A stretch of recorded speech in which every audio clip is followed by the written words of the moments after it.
First of all, I'm at least a fourth generation Texan. Okay. So they weren't from Mexico. We have no relatives in Mexico. Okay. All right.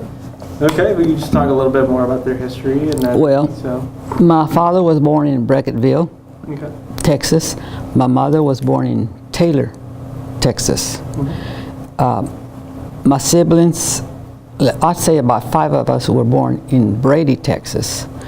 1 or 2 were born in Dallas, Texas, and the last 3 children were born in Fort Worth. Okay. We lived on 500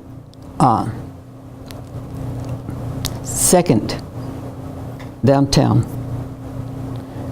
And I'll tell you what I remember then, because I must have been about 2 or 3. Now I have a cousin that's my same age, was my same age. And my mother and my aunt stayed home. But my father and all the men shared sheep. They're sheep shearers. So when they'd come in, they'd give her and me pennies. So we'd cross the street. Now that I think was Grove. On the side door, and give it to the man. Give them pennies to the man. And he, all I remember about him, I don't know whether it was white or whether it was black. All I remember is his long white apron. Oh, sorry. And he'd go in.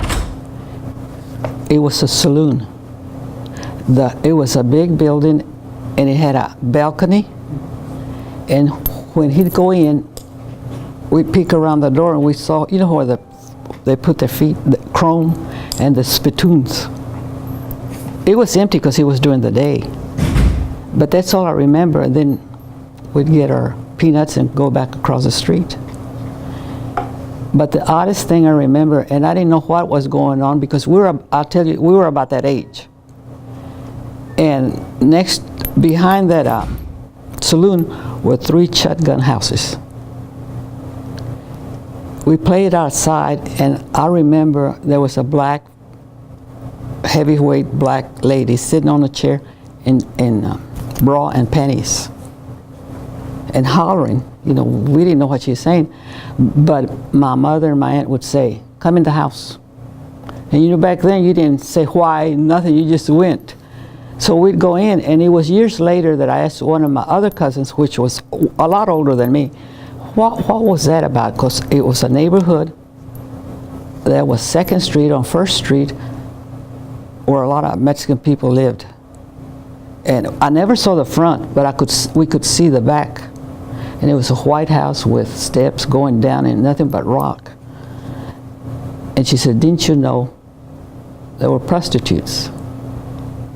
I said, "Well, what was all that hollering?" She said, "Well, they were hollering at the soldiers." I didn't know it until years later. That's what I saw.